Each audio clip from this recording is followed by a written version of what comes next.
Is social media and video sharing worth it? Now in our own time.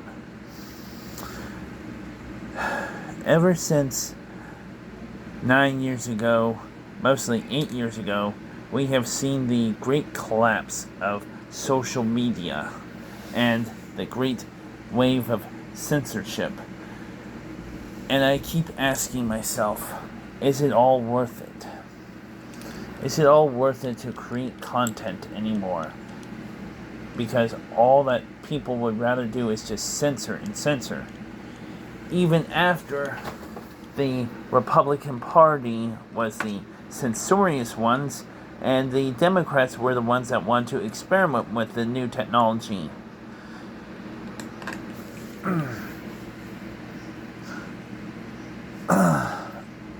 I just see probably 18 years, 19 years of progress just going down the tubes. And all for what?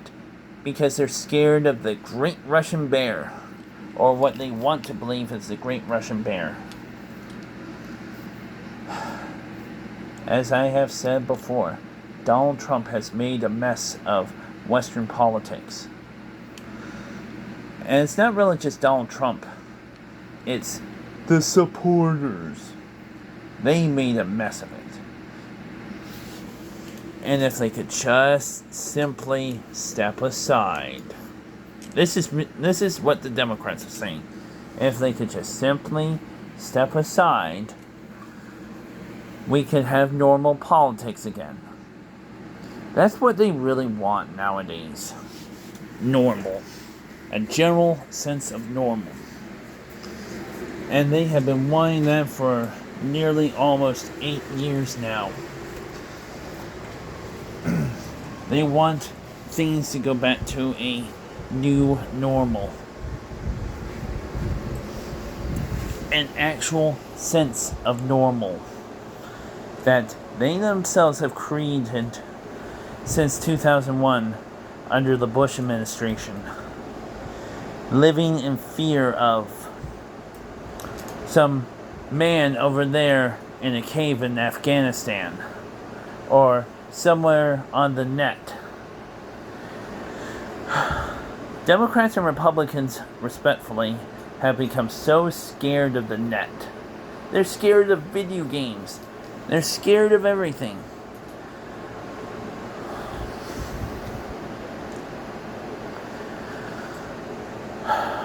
What have we become as a republic? And notice how I didn't say democracy. I meant to say republic. Because that's what we are. A constitutional, conservative republic. And I keep asking myself this every time. Is it all worth it? And yet, these people would rather continue to bash about our democracy and January 6th. I think this is roughly our fault, or rather the neocons' fault.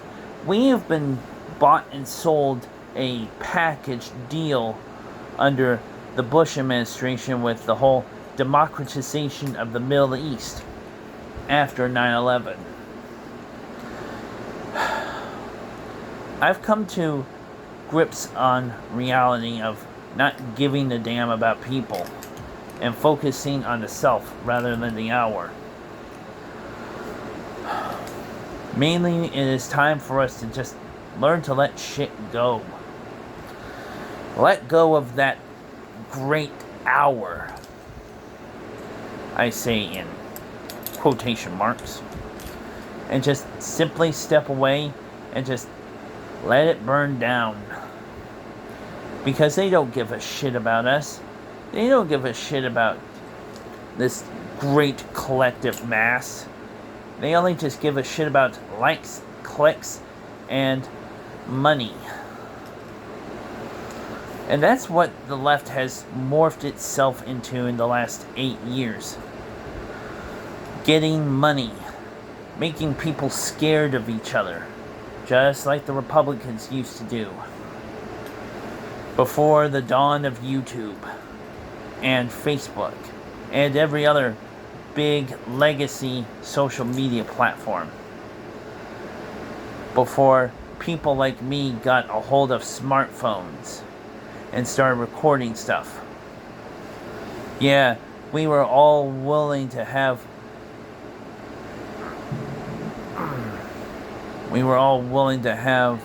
freedom of speech, just as long as the lesser among us doesn't have access to smartphones. This is how I view people nowadays. They hate us. They hate us because they don't want social media or anything going into the hands of people like you or I. They don't want the network society. They want this slow mixture of both legacy and missing link. They want to see the social media or network society die out. And I believe they'll get their chance to see it die out. Probably not today. Probably not even 5 years from now. But we will see it soon. We will see the death of the network society and the return of print media.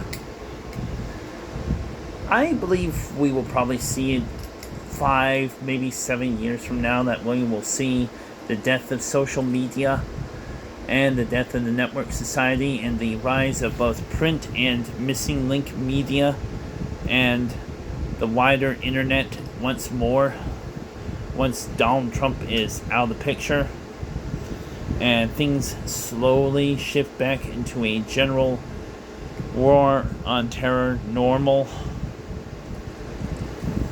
at least from the perspective of the left, which I should say the UNA ideology, not the general left.